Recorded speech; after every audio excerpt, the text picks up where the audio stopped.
A relationship with the right referral partner could be a game changer for any B2B company. So what if you could reverse engineer these relationships at a moment's notice? Start a podcast, invite potential referral partners to be guests on your show, and grow your referral network faster than ever.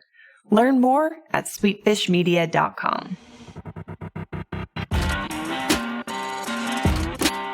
You're listening to B2B Growth, a daily podcast for B2B leaders. We've interviewed names you've probably heard before, like Gary Vaynerchuk and Simon Sinek, but you've probably never heard from the majority of our guests. That's because the bulk of our interviews aren't with professional speakers and authors. Most of our guests are in the trenches leading sales and marketing teams. They're implementing strategy. They're experimenting with tactics. They're building the fastest growing B2B companies in the world.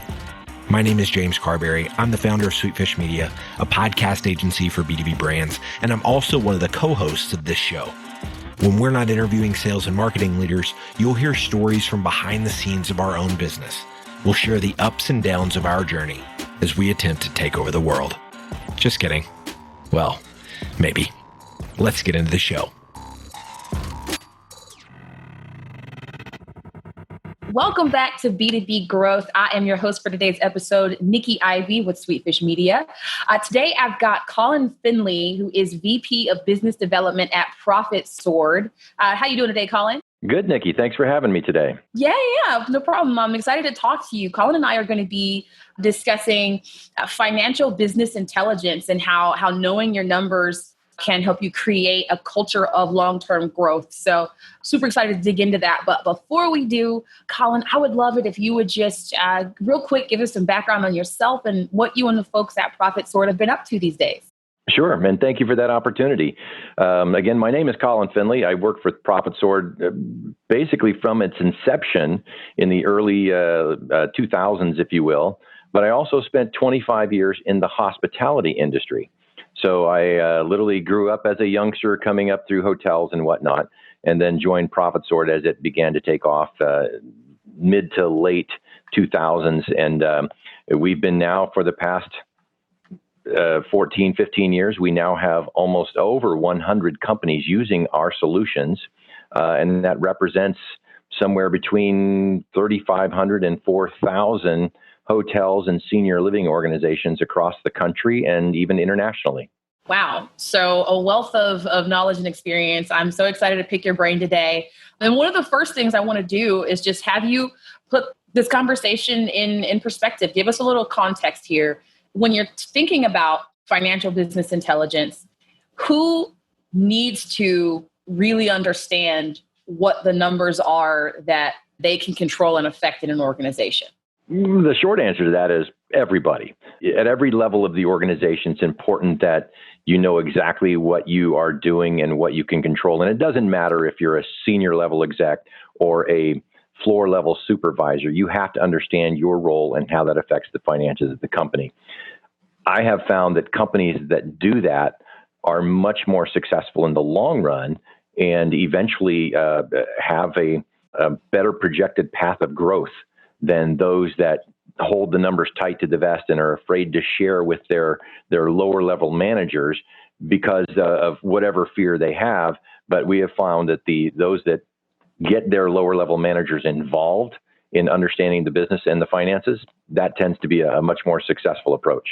Yeah, no, I mean, I'm totally on board with that. I know you said even the floor managers, but in my experience, those organizations that had even those individual contributors, those salespeople, bought into understanding what numbers they can control and how that plays into the growth were so much more successful than those that didn't. And so, yeah, that really makes a lot of sense to me. And it goes into this next point that you were going to touch on, which is why it's important to teach the basics to everyone. Talk a little bit about that. Absolutely. And I can easily relate a story from when I was young in my career. And I literally made a big financial mistake that affected a client. And when my boss came in, he was not upset. He did not yell and scream, but he sat there and basically, in nice words, told me, how do you know the answers you need unless you ask the questions? And so therefore, as a young manager, I realized if I didn't understand what I was doing, that could have a financial impact both on our organization, but also on clients. In this case, it cost the client was under one impression that was what they were going to pay. And in the end, they were paying a lot more because I screwed it up. So the more you ask the questions and make sure you get it right, you're going to have a happy client. Your boss is going to be happy. But it's important literally at a very early age in any organization. Doesn't matter if you're a barista behind the line at Starbucks or if you are standing behind a desk at a $150 million hotel, you have to understand the numbers that you're working with so that you can make sure that the financial health of the organization is solid. For sure. For sure. And I guess one of the things that you have to get right if you're going to ask everyone at every level to have that kind of focus and that kind of, concern about how what they do plays into what the larger organization is going to be up against is you got to get buy-in. And one of the ways that you mentioned to do that is to incentivize. So I guess give a couple examples of what that would look like. Yeah, absolutely. And because my most of my background is in the hospitality industry, but more specifically in operations and sales. I'll use that as the backdrop, if you will. Sure. But everything from as I mentioned, whether it's an upselling at a restaurant and increasing the average check, is it upgrading somebody to a better room, or at an airline ticket, getting them to purchase that upgrade to first class, or Southwest, there's no first class, but gee, they have to buy if they want to get on the plane earlier. All of those things can be taught very easily, and they can also be incentivized. What's wrong with giving somebody a 2 or 3% commission on a $40 check that, hey, I've got them to upgrade to a better seat on an airplane, so they're going to get 2 or 3% of that. The more they do that, most people are financially driven. So the better programs you have within the organization, you're going to make a heck of a lot more money, but so are they. And now they have that financial buy-in to the organization, and they understand, hey, if I sell more or if I upsell more, that's going to have a direct impact on me and not just give it to the company, so to speak. In B2B, sales and account management communications happen via email. You might be familiar with email tracking, sending an email and knowing if the person on the other end opened it or not. The problem is most tools fail when you send an email to multiple recipients. Oftentimes you get a message that says someone opened your email without knowing exactly who. Today's sponsor, Vocus.io, helps sales and account management professionals with per recipient email tracking, so you can identify who actually opens your emails or clicks the links that you send. Vocus.io brings a ton of other features to Gmail and G Suite too, like automated follow-up to leads who don't reply, integration with Salesforce and other CRMs, bulk email campaigns, and much more. All of this without ever leaving Gmail. Sound like things that could make you more productive? We have an exclusive 25% lifetime discount for B2B Growth listeners. To get your discount and learn why so many inside sales teams love Vocus.io, head over to Vocus.io/growth. That's V as in Victor, OCUS.io/growth. Just think Focus, but with a V. When you sign up, you'll enjoy a 25% lifetime discount on select plans. All right, let's get back to the show. Yeah. No, I know exactly what you're talking about, and you're right. It's any type of organization. You mentioned being a barista. A couple weekends ago, I volunteered basically at a music fest. Just helped serve like cheap frozen margaritas at a tent, right? And it would have been really easy to just kind of show up and phone it in, but they had this incentive structure where if we were to get folks to buy a larger size drink and we kept a little tally, then at the end of the day, they paid us a premium on top of what we showed up to get. And so it had all of these, there was only 3 of us women, and the line was like a mile long. It was nonstop in the hot sun all day long here in Austin. And I think what you're talking about is what was at play there, right? All of us understood what the goal was, and we also were being incentivized for it. So we were, we had an extra little push, right, to work a little bit harder and get this thing done that was good for everybody. So yeah, so I think incentivizing is key. The last thing that I wanted to make sure we get to for you to touch on is making sure folks have the tools they need to get their job done. You'd mentioned investing in technology and stopping the madness. Dig into that for a little bit for us. There's a size of growth or a size of any company where it becomes a turning point on what technology you're using. Can I live with my accounting system and maybe some Excel workbooks?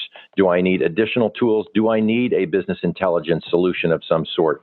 All of those things, there has to be a point where when you are throwing effort after foolishness or payroll dollars after chasing data, then you realize that's a point when you say, okay, I can have a better tool to do this more effectively and efficiently for me, which in turn will relate to profits. So there has to be that point where you have to know what that pain point is. If you're and since again, my hotel background, if you're a hotel company with 3 to 5 hotels, do I really need to spend $100,000 on a BI tool? Probably not. You might be able to get by with your accounting system and some good Excel workbooks that you build in-house. When you get to that 8 and 10 hotel line number and you're growing rapidly, that might be a great time then to start looking at investing in a good BI tool to help you with long-term growth. So understanding what technology is available, understanding the cost and the pain points and the ROI on those different systems, whether it's a system like ProfitSword or you're going to stick with something as simple as Excel, which is pretty much free. It comes with every computer these days. That's when you have to figure out, what is going to work best for the organization. And most people either wait too long or they jump in too early. You have to kind of get a good idea of when that pain point is to make that switch. Yeah, no, that's good stuff. So you start with making sure everybody understands, that they have to be paying attention to the numbers that are related to growth. Then you teach everybody the basics. You incentivize to get folks bought in, and you invest in the technology that they're going to need to execute. Really good stuff, Colin. And so now that I've got to pick your brain and get some stuff out of it, I am really interested in seeing what it is that you put into it. So let me know what learning resources, books you read, or a blog or a podcast, what lately has been informing your approach or speaking to you these days? Well, early in my career, it was making mistakes was my best learning tool, and I learned the hard way, and as I mentioned earlier. But now that I'm a little more seasoned in my career, and you could say getting towards the end of my career, I will tell you that there's some great books out there. I'm a big fan of the author Jim Collins. I'm sure many have heard of him. He's written books like Built to Last and Good to Great. There's another great book by Jack Mitchell. His name is, the book is called Hug Your Customer, and it's all about customer service. And there's a great line in there that I use with almost every conversation I have these days. And it's 2 companies can be the exact same in every way, but if one company has better technology, the other one can't possibly keep up. And I think that's probably one of the most effective quotes that I have ever used, because when you talk to people and they're worried about the competitors, I'm like, well, what technology do you have versus what they have? And that really hits home. But so I do read a lot more business books these days than I used to. And they have a lot more applications than I used to think. That last quote just kind of summed up all of my conversations I was having when I was in B2B sales. That's the point I was trying to get across in every conversation. But anyway, this has been really great, Colin. I'm sure folks are going to want to follow along with what you and the folks at ProfitSword are doing. How can people connect with you? A multitude of ways, but email is fine. And my email address is just my first initial and last name, C. @ProfitSword.com. It's CFINDLEY @ProfitSword, just like it sounds, ProfitSword.com. Or they can look me up on LinkedIn, and I'm always touching base on LinkedIn several times a day, not only following companies that I follow, but our own company to see how we're doing with views and information that we're posting on social media. So those are probably the 2 easiest ways. Good stuff, Colin. I'm going to run out and connect with you. I'm sure these other folks will too. Thank you so much for joining me today. Have a good one. Thank you, Nikki, again for allowing me to impart what little knowledge I have, and thank you for allowing me to participate. Have a great afternoon. We totally get it. We publish a ton of content on this podcast, and it can be a lot to keep up with. That's why we've started the B2B Growth Big 3, a no-fluff email that boils down our 3 biggest takeaways from an entire week of episodes. Sign up today at sweetfishmedia.com/big3. That's sweetfishmedia.com/big3.